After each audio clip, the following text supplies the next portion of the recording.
wabarakatuh. Waalaikumsalam warahmatullahi wabarakatuh. Selamat siang semuanya. Semoga sehat. Alhamdulillah. Hari ini kita berjumpa lagi di pertemuan kedua, materi kedua, di mana kita akan membahas tentang definisi mengapa perlu belajar komunikasi massa dan istilah massa. Ini masih dalam ranah pengantar komunikasi massa. Sebelum kita mulai, alangkah lebih baiknya kita berdoa terlebih dahulu ya. Oke, berdoa mulai. Berdoa selesai. Oke, sudah siap semuanya? Siap. Biar makin semangat kita SBY dulu gimana? Boleh. Silakan teman-teman berdiri. Jadi teman-teman agak relax ya. Kita SBY dulu. Kalau saya bilang kiri, loncatnya ke mana? Kiri. Tuh, loncatnya ke kanan. Kalau saya bilang kanan, loncatnya ke kiri. Kita mulai siap? Siap ya. Oke. Oke, loncat ke kanan. Oke, loncat ke kiri kanan. Ada yang sudah mulai nabrak nih kayaknya ya. Udah cukup ya teman-teman semuanya. Cukup kembali. Baik, sebelum dimulai kita absen dulu. Ada yang tidak masuk hari ini? Abil. Oke. Ada lagi? Sudah masuk semua ya. Sebelumnya saya akan sampaikan dulu capaian pembelajaran yang akan kalian capai nantinya dalam pertemuan kedua ini.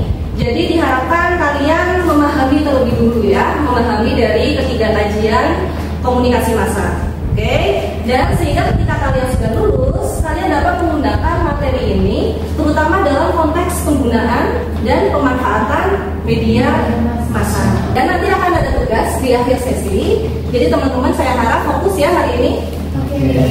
Oke, sebelumnya silakan di sini ada Mentimeter. Boleh di scan barcode terlebih dahulu. Ada yang terkendala? Aman ya?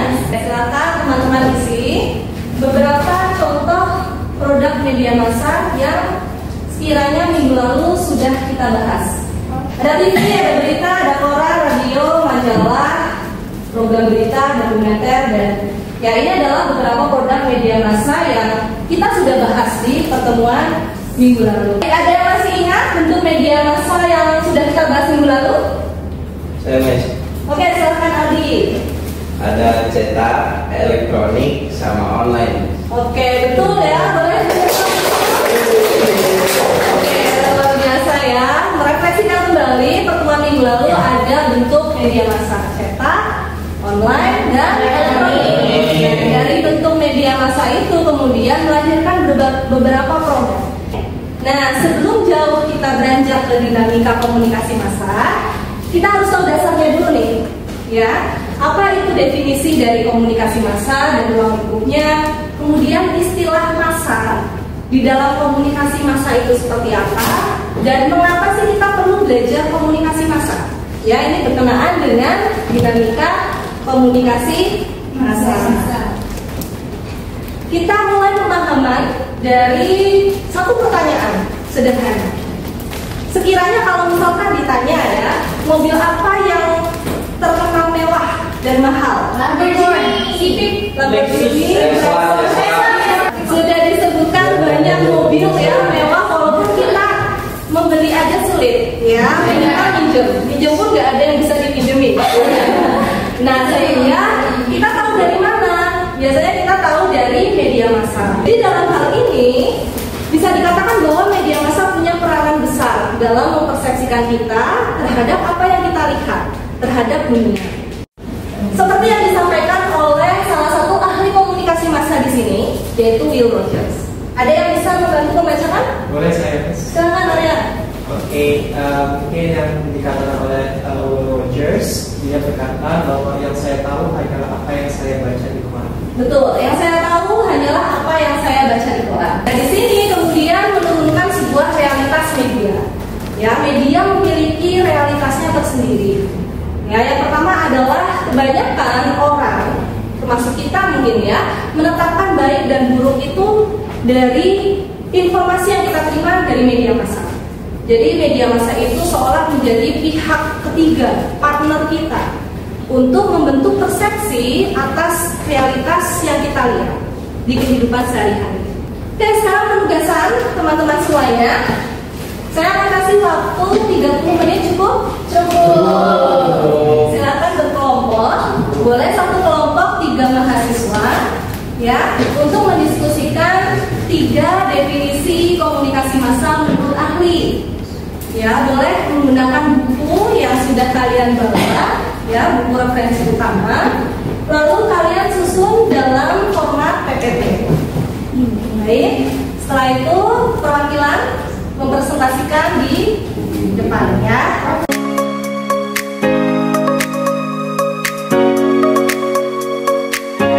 Bagaimana? Ada kesulitan? Ada kesulitan? Silakan, siapa yang akan mewakili untuk presentasi? Kelompok kami, Mas. Kelompok kita. Oke, kelompok Aldi ya, silakan. Kita berdiri. Oke, yang terakhir adalah menurut J. Black and Frederick C. Whitney di tahun 1988. Mereka berpendapat bahwa mass communication is a process whereby mass produced message are transmitted to large and also the anonymous and heterogeneous mass of receivers. Mungkin sekian dari kelompok kami tentang penjelasan dari berdasarkan ahli dari definisi dan komunikasi massa. Oke, terima kasih untuk kelompok.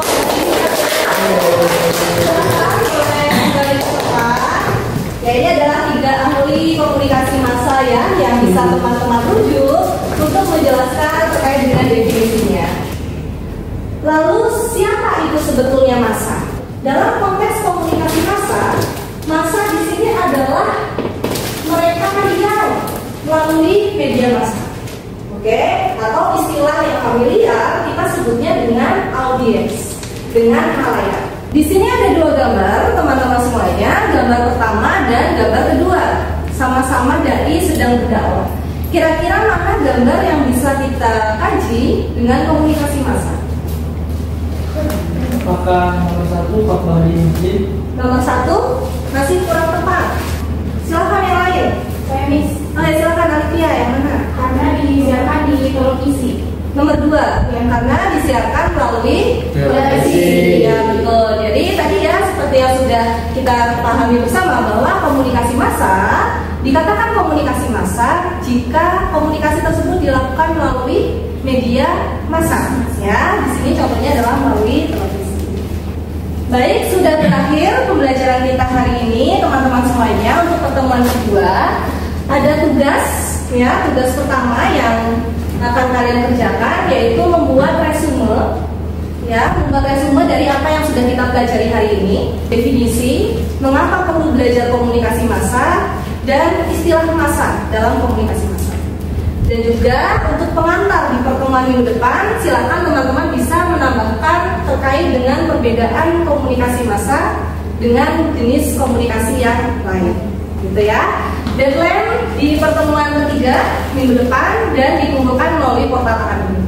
Kalian dapat menggunakan referensi utama di sini dari bukunya Baran dan Davis dan buku Nurudin. Terima kasih semuanya. Untuk pertemuan kita kedua hari ini sudah selesai. Kita ucapkan alhamdulillah bersama. Alhamdulillah. Baik, kita jumpa lagi minggu depan. Wassalamualaikum warahmatullahi wabarakatuh.